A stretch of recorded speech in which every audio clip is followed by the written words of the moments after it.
ஆண்டவராகிய இயேசு கிறிஸ்துவின் நாமத்தினாலே திருச்சபையார் யாவரையும் இந்த பரிசுத்த ஓய்வு நாளிலே இந்த ஆராதனைக்காக நான் அன்போடு வாழ்த்தி வரவேற்கிறேன். நாங்கள் கண்களை மூடி இந்த ஆராதனை ஆண்டவருடைய கரங்களிலே ஒப்பு கொடுத்து நாங்கள் ஜெபம் பண்ணுவோம். எல்லா நல்லிரக்கங்களுக்கும் காரணராய் இருக்கிற சர்வ வல்லமுள்ள ஆண்டவரே, இந்த நாளுக்காக ஆண்டவரே நாங்கள் நன்றி செலுத்துகிறோம். நாங்கள் திரும்பவுமாய் ஆண்டவரே உம்முடைய சமூகத்தில் நாங்கள் இவ்விதமாய் நாங்கள் கூடி உம்மை ஆராதிக்க, உம்மை கனப்படுத்த, ஆண்டவரே உம்முடைய நல்ல வழிநடத்தலை நாங்கள் வார்த்தையிலிருந்து பெற்றுக்கொள்ள நீர் தருகிற சகல கிருபைக்காக உம்மை நன்றியோடு ஸ்தோத்தரிக்கிறோம். இம்மட்டும் நாளாய் ஆண்டவரே நீர் எங்களை காத்து வழிநடத்தி வந்தமைக்காக, நாங்கள் கடந்து போன எல்லா சூழல்களிலும் நீர் எங்களோடு கூட ஆண்டவரே நீர் இடைப்பட்டு வந்தமைக்காக நாங்கள் நன்றி செலுத்துகிறோம். இன்றைய நாளிலும் ஆண்டவரே நாங்கள் இவ்விதமாய் விசுவாசத்திலே நிற்கத்தக்கதாக பரிசுத்த ஆவியானவரே நீர் எங்கள் மத்தியிலே அதிகமாய் இடைப்பட்டமைக்காக ஸ்தோத்திரிக்கிறோம். ஆண்டவரே, இந்த நாட்களிலே நாங்கள் அனுபவித்து வருகிற சகல ஆறுதலுக்காக நாங்கள் நன்றி செலுத்துகிறோம். ஆண்டவரே, தொடர்ந்தும் உம்முடைய கரங்களில் இருந்து அநேக நன்மைகளை வழிநடத்தல்களை நாங்கள் பெற்றுக்கொள்ள ஆண்டவரே எங்களுடைய வாழ்வை நீர் ஆசீர்வதிக்கும்படியாக நாங்கள் ஜெபிக்கிறோம். எல்லா சூழலிலும் ஆண்டவரே நாங்கள் உம்முடைய பிரசன்னத்திற்குள் இருக்கும்படிக்கு அந்த பிரசன்னத்திலிருந்து வருகின்ற மனமகிழ்ச்சியை நாள் மாத்திரமே நாங்கள் திருப்தி அடைய நீர் எங்களுக்கு கிருபை தரும்படியாக நாங்கள் ஜெபிக்கிறோம். எங்களை யாவரையும் உம்முடைய கரத்திலே நாங்கள் ஒப்பு கொடுக்கிறோம். உம்முடைய வழிநடத்தலை இன்றைய நாளிலும் நீர் எங்களுக்கு அதிகமாய் தரும்படியாக நாங்கள் ஜெபிக்கிறோம். ஆண்டவராகிய இயேசு கிறிஸ்துவின் நாமத்திலே ஜெபிக்கிறேன் பிதாவே, ஆமேன்.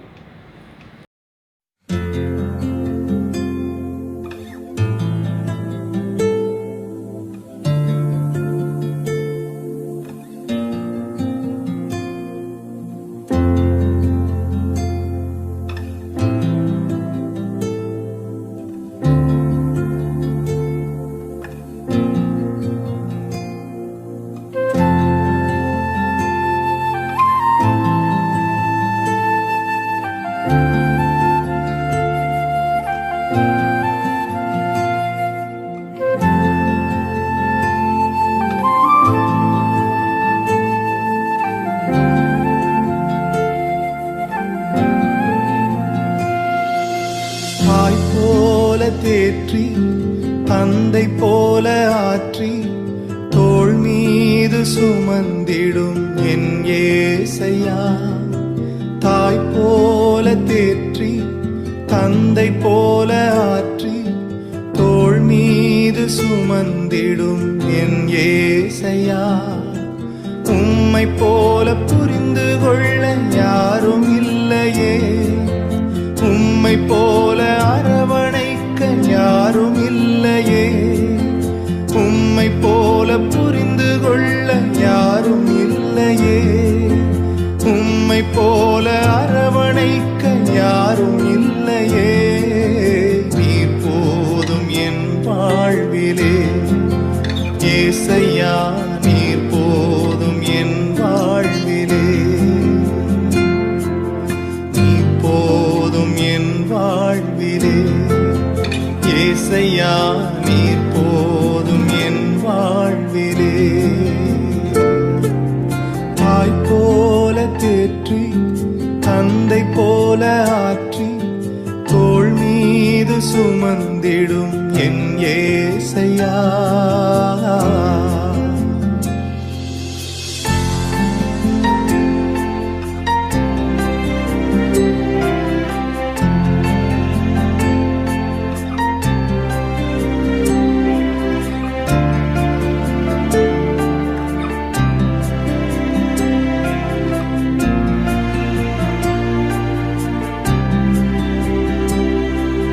மலை போல துன்பம் என்னை சூடும் போது அதை பனி போல உருகிட செய்பவரே.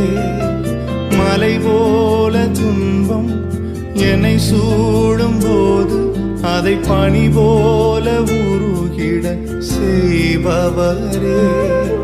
கண்மணி போல் என்னை காப்பவரே, உள்ளங்கையில் பொறிந்தென்னை நினைப்பவரே. கண்மணி போல் என்னை காப்பவரே, உள்ளங்கையில் பொறிந்தென்னை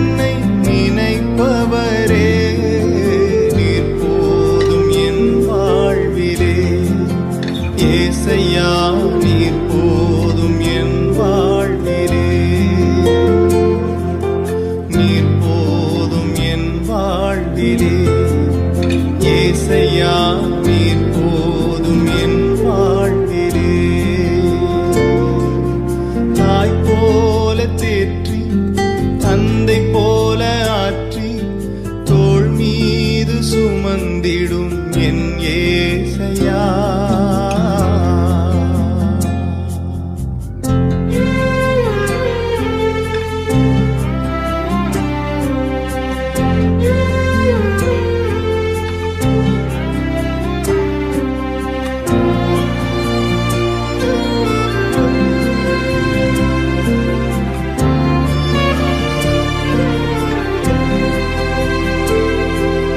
பலவீன நேரம் என் கிருபை உனக்கு போதும், உன் பலவீனத்தில் என் பலன் தருவேன் என்றே.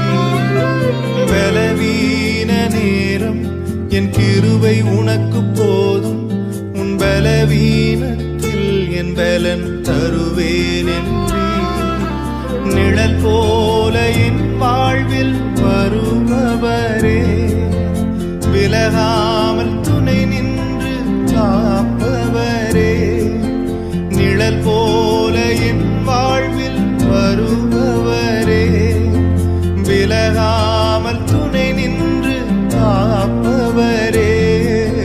நீர் போதும் என் வாழ்விலே, ஏசையா நீர் போதும் என் வாழ்விலே. நீர் போதும் என் வாழ்விலே, ஏசையா நீர் போதும் என் வாழ்விலே. தாய் போல தேற்றி தந்தை போல ஆற்றி தோள் மீது சுமந்திடும் என் ஏசையா. ஒரு தாய் போல பாசம், தந்தை போல நேசம், ஒரு தோழன் போல புரிந்து கொண்ட என் ஏசையா. உம்மை போல புரிந்து கொண்டது யாரும் இல்லையே, உம்மை போல அரவணைப்பதும் யாரும் இல்லையே. உம்மை போல புரிந்து கொண்டதும் யாரும் இல்லையே, உம்மை போல அரவணைப்பதும் யாரும் இல்லையே. நீர் போதும் என் வாழ்விலே, ஏசையா நீர் போதும் என் வாழ்விலே. நீர் போதும் என் வாழ்விலே, ஏசையா நீர் போதும் என் வாழ்விலே. நாளிற்கான வேதாகம பகுதி 103 சங்கீதம் 1 வசனமும் 2 வசனமும். 103 சங்கீதம் 1 வசனமும் 2 வசனமும். என் ஆத்துமாவே கர்த்தரை ஸ்தோத்திரே, என் முழு உள்ளமே அவருடைய பரிசுத்த நாமத்தை ஸ்தோத்திரே. என் ஆத்துமாவே கர்த்தரை ஸ்தோத்திரே, அவர் செய்த சகல உபகாரங்களையும் மறவாதே. ஆமீன். ஆண்டவராகிய இயேசுவின் நாமத்தினாலே திரும்பவுமாய் இவ்விதமாய் உங்கள் யாவரையும் சந்திப்பதிலே நான் கர்த்தருக்குள் நான் மகிழ்ச்சி அடைகிறேன். கடவுளுடைய இரக்கங்களினாலும் கிருபையினாலும் கடந்த ஞாயிற்றுக்கிழமை நாங்கள் தேவனுடைய சமூகத்திலே நாங்கள் ஒன்றாக கூடி நாங்கள் அவரை ஆராதிக்க கர்த்தர் கொடுத்த அந்த நல்ல தருணத்திற்காக நான் தேவனுக்கு நன்றி செலுத்துகிறேன். ஆண்டவருடைய நல்ல இரக்கங்கள் எங்களுடைய தேசத்தின் மேல் அதிகமாக இருக்கிறபடினாலே நாளுக்கு நாள் நாங்கள் இன்னும் நன்மையை நோக்கி நகர்ந்து கொண்டிருக்கிறபடினாலே ஆண்டவருக்கு நன்றி. அதோடு கூட நான் நம்புகிறேன், நாங்கள் விரைவிலே நாங்கள் எல்லோருமாய் ஒன்றாய் சேர்ந்து ஒரே ஆராதனையாக கூடி ஆராதிக்கின்ற நாளையும் கடவுள் எங்களுக்கு விரைவிலே வாய்க்க பண்ணுவார். பிரியமானவர்களே, நாங்கள் கடந்த ஞாயிற்றுக்கிழமை கேட்ட செய்தியோடு கூட தொடர்புடையதாக இன்றைய செய்தியும் அமைகின்றது. கடந்த ஞாயிறு அன்று நாங்கள் தேவனுடைய வார்த்தைக்காக எடுத்துக்கொண்ட அதே வேத பகுதியை தான் இன்றைக்கும் நாங்கள் வாசிக்க கேட்டோம். 103 சங்கீதம் முதல் 2 வசனங்கள். என் ஆத்துமாவே கர்த்தரை ஸ்தோத்தரி, என் முழு உள்ளமே அவருடைய நாமத்தை ஸ்தோத்தரி. என் ஆத்துமாவே கர்த்தரை ஸ்தோத்தரி, அவர் செய்த சகல உபகாரங்களையும் மறவாதே. கடந்த ஞாயிற்றுக்கிழமை தேவனுடைய செய்திக்கு நான் கொடுத்த தலைப்பு சகல உபகாரங்களையும் மறவாதே. தேவனுடைய கிருபையினாலே இஸ்ரவேலனுடைய சரித்திரத்திற்குள்ளே, இஸ்ரவேலர்களுடைய வாழ்க்கைக்குள்ளே தேவன் புதிய கலாச்சாரத்தை கொண்டு வருகிறதை நாங்கள் பார்த்தோம். அவர்கள் விடுதலையாக்கப்பட்ட ஜனங்களாக தேவனுடைய சமூகத்திலே இருக்கிறார்கள். அவர்கள் வாக்குத்தத்தம் பண்ணப்பட்ட தேசத்திற்குள்ளே பிரவேசித்து அங்கே ஒரு புதிய வாழ்க்கையை வாழத் தொடங்குகிறார்கள் என்பதை நாங்கள் பார்த்தோம். அந்த புதிய வாழ்க்கையிலே தேவன் அவர்களிடத்தில் எதிர்பார்க்கின்ற காரியங்களை தேவன் படிப்படியாக அவர்களுக்கு காண்பித்து கொண்டே இருக்கின்றார். இந்த ஒவ்வொரு காரியங்களையும் அவர்களுக்கு தேவன் காண்பிக்கின்ற நேரத்திலே நாங்கள் பார்த்த ஒரு காரியம், தேவன் திரும்பவும் திரும்பவுமாய் அவர்களோடு இடைப்பட்ட காரியத்தை நினைவு கூறும்படிக்கு கட்டளையிடுகிறார். எப்படி அவர்கள் எகிப்து தேசத்திலிருந்து விடுதலையாகி வந்தார்கள் என்கின்ற காரியத்தை தொடர்ந்தும் ஞாபகப்படுத்தி கொண்டே இருக்கிறார். இந்த காரியத்தை ஞாபகப்படுத்துவதன் மூலமாக அதன் அடித்தளத்திலே புதிய வாழ்க்கை முறைக்குள்ளே தேவன் இஸ்ரவேலர்களை கொண்டு போகிறார். பிரியமானவர்களே, இன்றைய நாளிலும் கூட நாங்கள் இந்த சூழலை எங்களுடைய சூழலுக்கு நாங்கள் சிந்திப்போமானால், தேவன் விரும்புகிற ஒரு காரியம், ஆண்டவர் இயேசு கிறிஸ்துவின் மூலமாக நாங்கள் அடைந்த அந்த விடுதலையை நாங்கள் தொடர்ந்தும் ஞாபகப்படுத்திக் கொள்ளும்படிக்கு தேவன் பிரியப்படுகிறார். எங்களுடைய வாழ்க்கையின் புதிய கலாச்சாரத்திற்குள் எங்களை கொண்டு போவது, ஒரு புதிய வாழ்க்கை முறைக்குள்ளே எங்களை கொண்டு போக கூடுமாய் இருக்கின்ற ஒரே காரியம், ஒரே சக்தி, தேவன் எங்களுடைய வாழ்க்கையிலே செய்த அந்த விடுதலையின் அனுபவம் மாத்திரமே. அதை நினைக்கின்ற நேரம் ஒவ்வொரு சூழலிலும் அந்த மகத்தான அற்புதம் எங்களை இன்றைக்கும் அதே பலத்தோடு வழிநடத்தி கொண்டு இருக்கிறது. காரணம், நாங்கள் அப்படிப்பட்ட ஒரு விடுதலையின் அனுபவத்தை ஆண்டவர் இயேசு கிறிஸ்துவுக்குள் நாங்கள் பெற்றிருக்கிறோம். இஸ்ரவேலர்களுடைய விடுதலை இந்த பூமிக்குரிய ஒரு விடுதலையாக நாங்கள் பார்க்கிறோம். அவர்கள் சரீர பிரகாரமாய் அடிமையாக்கப்பட்டிருந்த வாழ்க்கையில் இருந்து ஒரு விடுதலையின் வாழ்க்கைக்குள்ளே அவர்கள் பிரவேசித்து போகிறார்கள். ஆனால் எங்களுடைய விடுதலையை குறித்து நாங்கள் சிந்திக்கும் போது எங்களுடைய வாழ்க்கையிலும் கூட உலக பிரகாரமான விடுதலைகளை தேவன் கொடுத்திருக்கிறார். ஆனால் அவைகளை எல்லாவற்றையும் விட நித்தியத்திற்கு தேவையான அந்த ஆறுதலை, விடுதலையை ஆண்டவர் இயேசு கிறிஸ்துவின் மூலமாக, சிலுவையின் அவருடைய மரணத்தின் மூலமாக நாங்கள் பெற்றிருக்கிறோம். எனவே எதை சிந்திக்கின்ற நேரத்திலும், எந்த காரியங்களை நாங்கள் எடுத்து வைக்கின்ற நேரத்திலும், எந்த தீர்மானங்களை நாங்கள் எடுக்கின்ற சூழலிலும் கூட இந்த விடுதலையை நாங்கள் நினைவு கூறும் போது, அவர் செய்த அந்த உபகாரங்களை நாங்கள் மறவாமல் இருக்கும் போது தேவன் எங்களுக்கு நன்மைகளை கொண்டு வந்து சேர்க்கிறார். எனவே இந்த கொரோனா அனுபவத்திலே படித்து கொண்ட நாங்கள், அநேக காரியங்களை கற்றுக்கொண்ட நாங்கள், அநேக அனுபவங்களை நாங்கள் பெற்றுக்கொண்ட நாங்கள், அநேக நேரங்களிலே இஸ்ரவேலர்களைப் போல இந்த நன்மைகளை நாங்கள் மறந்து போகக்கூடும். அவர் செய்த உபகாரங்களின் படி நாங்கள் நடவாமல் இருக்கக்கூடும்.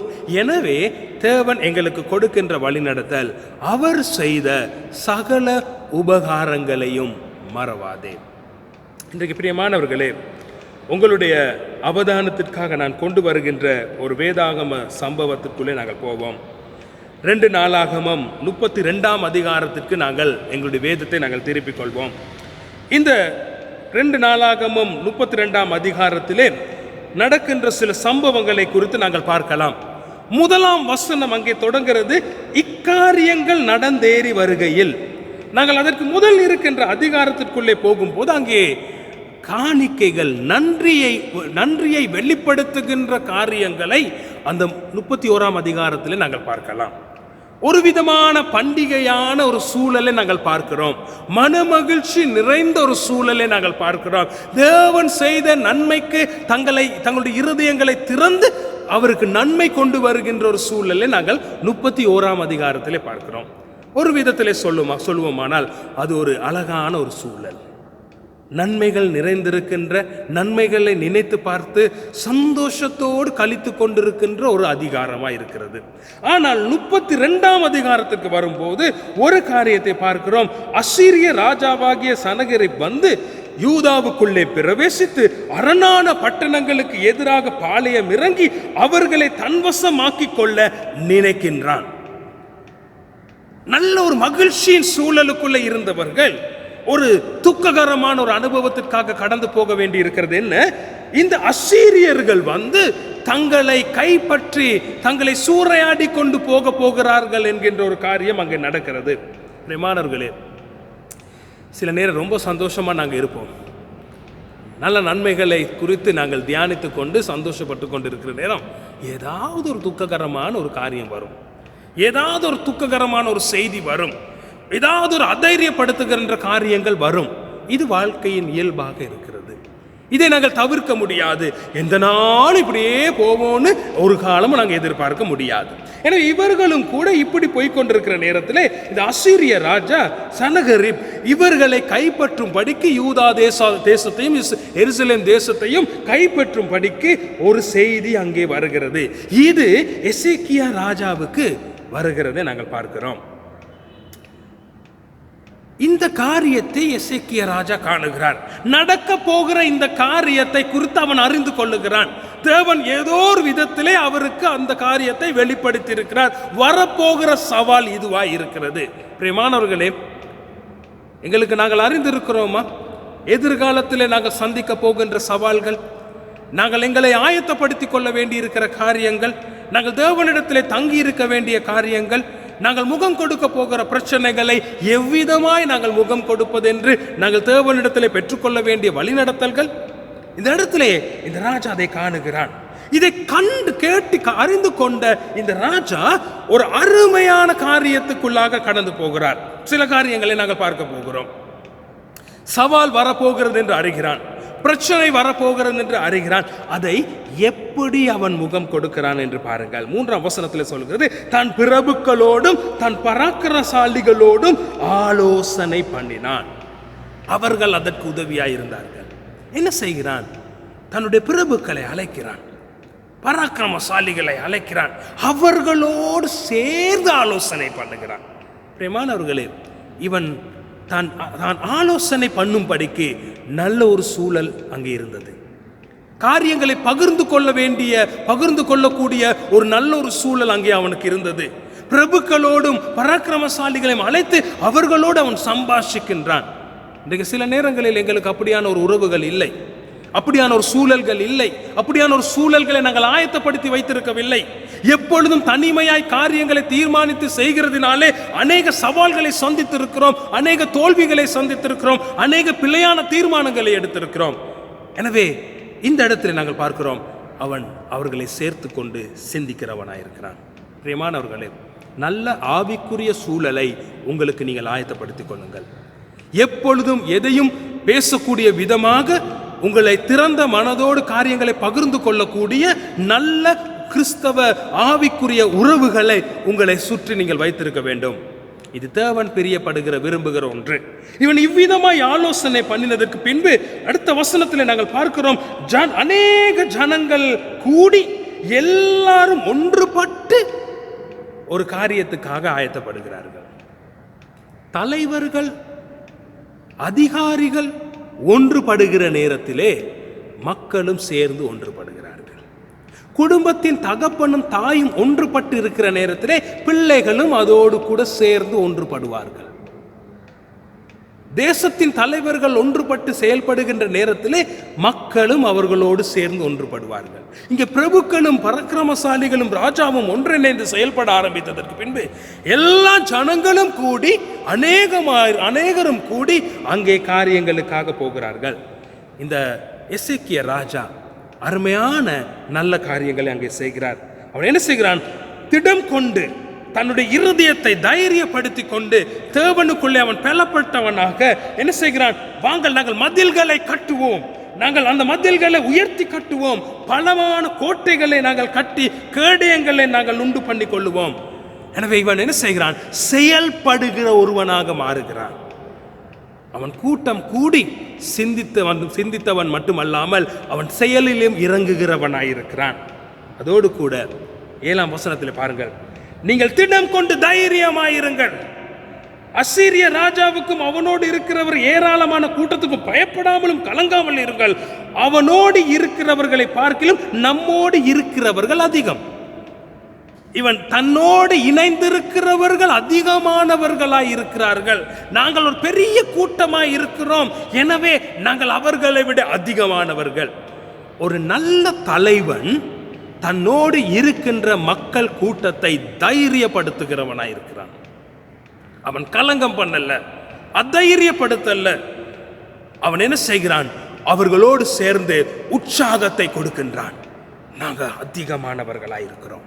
அதோடு கூட அடுத்த வசனத்தில் வரும்போது நம்மோடு இருக்கிறவர் நம்முடைய தேவனாகிய கர்த்தர் தானே என்று சொல்லி, இன்னும் தேவனுக்குள்ளே நாங்கள் எவ்வளவு விசேஷித்தவர்கள், நாங்கள் அதிகமானவங்களா இருக்கிறோம்.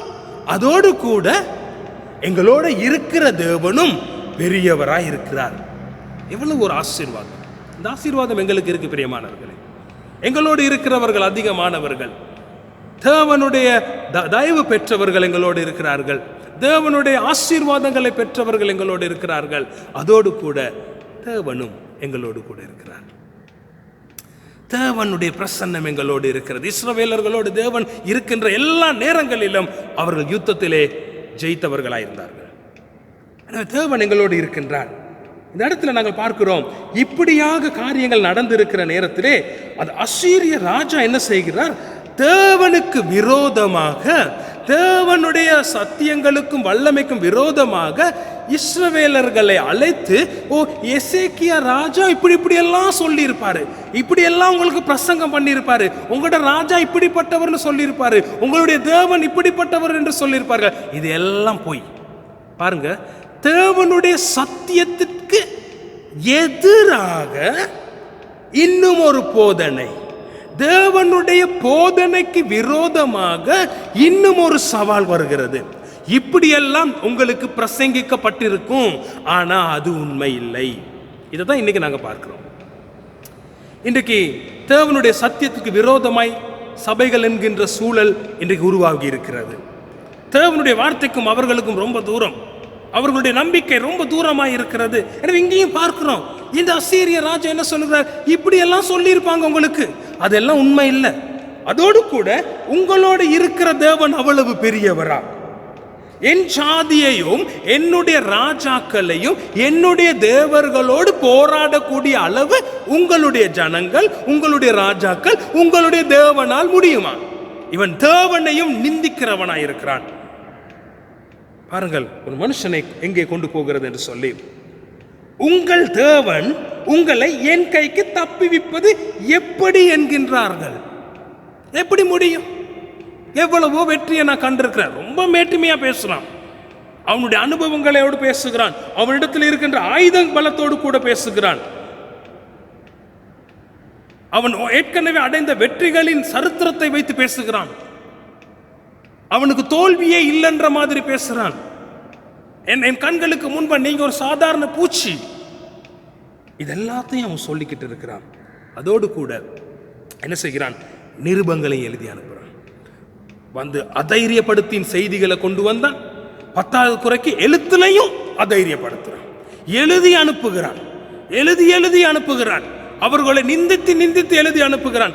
அதோடு கூட பார்க்கிறோம், இவர்கள் பேசுகின்ற யூத பாஷையிலே சத்தமாக அவர்களுடைய காதுகள் கேட்கத்தக்கதாக பலத்த குரலோடு சத்தமாக கூப்பிட்டு சொல்லுகிறான். கவனிக்கிறீங்களா பிரியமானவர்களே? எப்படிப்பட்ட ஒரு மனுஷன்! அதைரியப்படுத்துகிறான், சோர்வடைய பண்ணுகிறான், எழுத்துல வார்த்தையில அவன் அதை செய்து கொண்டிருக்கிறான். இதெல்லாம் நடக்கிற நேரத்திலே இந்த எசேக்கியா ராஜா, இந்த சவாலை சந்தித்த இந்த மனுஷன் என்ன செய்கிறான்? அவனுடைய நிருபங்களை கொண்டு போய், நாங்கள் இதே 2 ராஜாக்கள் 19ஆம் அதிகாரத்திலும் இதே சம்பவத்தை பார்க்கலாம். அங்க நாங்க பார்க்கலாம், என்னது? எசேக்கியா ஸ்தானாதிபதியின் கையிலிருந்து நிருபத்தை வாங்கி வாசித்த பின் அவன் கர்த்தரின் ஆலயத்துக்கு போய் அதை கர்த்தருக்கு முன்பாக விரித்து கடவுளுடைய சமூகத்துக்கு கொண்டு போய் அங்கே அதை விரித்து வைத்து தேவனிடத்திலே அபயமிடுகிறான், தேவனிடத்திலே சொல்லுகிறான். தேவனோடு பேசுகிறான். இந்த சவாலை தேவனுக்கு முன்பு கொண்டு போகிறான். தான் பதில் எழுத போகல, தான் அதற்கு மறு உத்தரவு கொடுக்க போகல, தேவனிடத்திலே கொண்டு போகிறான். பிரியமானவர்களே, நீங்கள் சந்திக்கின்ற சவால்கள் எல்லா சூழல்களிலும் தேவனையும் சேர்த்துக் கொள்ளுங்கள். உங்களோடு கூட சேர்ந்து போராட தேவன் ஆயத்தமாயிருக்கிறார். உங்களுக்காக பரிந்து பேச தேவன் ஆயத்தமாயிருக்கிறார். உங்களுக்காக செயல்பட தேவன் ஆயத்தமாயிருக்கிறார். அவரையும் நாங்கள் உள்வாங்கிக் கொள்ள வேண்டும். இவன் தேவனிடத்திலே போய் அந்த கடினத்தை விரித்து வைத்து தேவனிடத்திலே அபயமிடுகிறான். ஜெபத்திலே தேவனிடத்திலே தங்கி இருக்கிறான். தேவனுக்குள்ளே வெற்றியை தேடுகிறான். தன் முயற்சியினால் அல்ல. ஐட்கன் சொன்னான், எங்களிடத்தில் இருக்கிறவர்கள் அதிகமானவர்கள், அவர்களை நம்பி அவன் முன்னுக்கு போகல, தேவனிடத்திலே அவன் தயவு பெறுகிறான். பாருங்க பிரியமானவர்கள், நடக்கிற சம்பவம். இந்த அசீரிய ராஜா தன்னுடைய கற்ப பிறப்புகளில் உருவான தன் ஜனத்தினாலே கொல்லப்பட்டு அவன் மாண்டு போகிறான். அவன் மரித்து போகிறான். தேவன் வெற்றியை வித்தியாசமான விதத்திலே கொண்டு வந்து கொடுத்தார். தேவன் அந்த ஜெபத்திற்கு, அவன் அபயமிட்ட காரியத்துக்கு தேவன் பதில் கொடுத்திருந்தார். இதெல்லாம் அங்கே தேவன் செய்து முடித்ததற்கு பின்பு என்ன நடக்கிறது? ஜனங்கள், எருசலேமின் ஜனங்கள் காணிக்கைகளையும் யூதாவின் ராஜாவாகிய எசேக்கியாவுக்கு உச்சிதமானவைகளையும் கொண்டு வந்தார்கள். அவன் இதற்கு பிற்பாடு சகல ஜாதிகளின் பார்வைக்கும் மேன்மைப்பட்டவனாயிருந்தான்.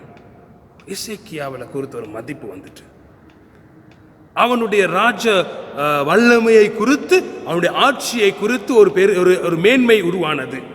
இந்த சூழலிலே அவன் வியாதிப்பட்டு இருக்கிறான். பாருங்கள் பிரியமானவர்களே, இந்த இடத்துல சில காரியங்களை நாங்கள் பார்க்கலாம். தேவனுடைய ஜனங்களுக்கு எப்பொழுதும் உலகத்திலிருந்து போராட்டங்கள் வந்து கொண்டுதான் இருக்கும். நாங்கள் எப்பொழுதும் சபையாய் உலகத்தோடு போராடி கொண்டுதான் இருக்க வேண்டும். தேவனுடைய வார்த்தையின் வல்லமைக்கு எதிராக பிசாசு எப்பொழுதும் வார்த்தையை அச்சுறுத்தி கொண்டேதான் இருக்க போகிறான். இவைகளுக்கு மத்தியிலே நாங்கள் எங்களை தாழ்த்தி தேவனிடத்திலே நாங்கள் தங்கி இருக்கும் போது தேவன் எங்களுடைய வாழ்க்கையிலே நன்மைகளை கொண்டு வர ஆயத்தமாயிருக்கிறார். தேவன் செயல்படுவார். ஆனால் எசேக்கியாவின் வாழ்க்கையிலும் செயல்பட்டதற்கு பின்பு 25ஆம் வசனம் சொல்கிறது, எசேக்கியா தனக்கு செயல்பட்ட உபகாரத்துக்கு தக்கதாய் நடவாமல் மேட்டிமையானான். தேவன் தனக்கு செய்த உபகாரங்களுக்கு தக்கதாய் அவன் நடவாமல் மேட்டிமையாய் செயல்பட்டபடினாலே அவன் மேலும் யூதாவின் மேலும் எருசலேமின் மேலும் கடும் கோபம் உண்டாயிற்று. இந்த பகுதியில் நீங்க பார்க்கலாம், அசீரியர்கள் மேல கூட தேவன் கடும் கோபம் கொள்ளல. ஆனால் மேட்டிமை வந்ததற்கு பின்பு அவன் மேலும் யூதாவின் மேலும் எருசலேமின் மேலும் கடும் கோபம் உண்டானது. அதற்கு பிறகு அவன் தன் மனம் திரும்புதலை உணர்ந்ததற்கு பின்பு அந்த கடும் கோபம் அவனை விட்டு நீங்கியது. பிரியமானவர்களே, நான் உங்களிடத்திலே கொண்டு வர முயற்சிக்கிற காரியம், தேவன் கடந்த காலங்களிலே செய்த உபகாரங்கள் அநேகம். எசேக்கியாவை குறித்து சொல்லும் போது தேவன் செய்த உபகாரங்களுக்கு தக்கதாய் நடவாமல் மேட்டிமையானான். எனவே இந்த நேரத்திலும் கூட சுமூகம் நிலையை அனுபவித்துக் கொண்டு போகிற இந்த சூழலிலே தேவன் செய்த உபகாரங்களின்படி நடந்து கொண்டிருக்கிறோமா? தேவன் செய்த நன்மைக்கு தக்கதாக நாங்கள் இன்றைக்கும் செயல்பட்டு கொண்டிருக்கிறோமா? இந்த காரியத்தை குறித்து நாங்கள் தேவனிடத்திலே எங்களை ஒப்பு கொடுத்து நாங்கள் தேவனுடைய வழிநடத்தலை பெற்றுக்கொள்வோம். அவருடைய நன்மைக்கு தக்கதாக நாங்கள் செயல்படுவோம். தேவன் தாமே எங்களை ஆசீர்வதிப்பாராக. ஆமென். ஜெபம் செய்வோம். தேவனே, உம்முடைய வார்த்தைகளுக்காக நன்றி. நீர் எங்களுடைய வாழ்க்கையிலே உபகாரங்களை செய்கிற தேவனாயிருக்கிறீர், நன்மைகளை செய்கிற தேவனாயிருக்கிறீர். ஆண்டவரே, நாங்கள் உமக்கு நன்றி என்று சொல்லுகிறோம். எப்பொழுதும் நாங்கள் மேட்டிமை உணர்வு கொள்ளாதபடிக்கு எங்களுக்கு கிடைக்கிற நன்மைகளை நாங்கள் ஆண்டவரே தவறான விதத்தில் எண்ணிக்கொள்ளாத படிக்கு எங்களை இன்னும் இன்னும் தாழ்த்த நீர் எங்களுக்கு உதவி செய்யுங்கள். எங்களை ஆசீர்வதிங்கள், எங்களை வழி நடத்துங்கள். ஆண்டவராகிய இயேசுவின் நாமத்தில் ஜெபிக்கிறோம் பிதாவே, ஆமென். தேவனுடைய ஆசீர்வாதத்தை பெற்றுக்கொள்வோம். பிதாவாகிய தேவனுடைய அன்பும் கர்த்தராகிய இயேசு கிறிஸ்துவின் கிருபையும் பரிசுத்தாவின் வழிநடத்தலும் ஐக்கியமும் சமாதானமும் இன்றும் என்றும் சதா காலம் நம் அனைவரோடும் தங்கியிருப்பதாக. ஆமென்.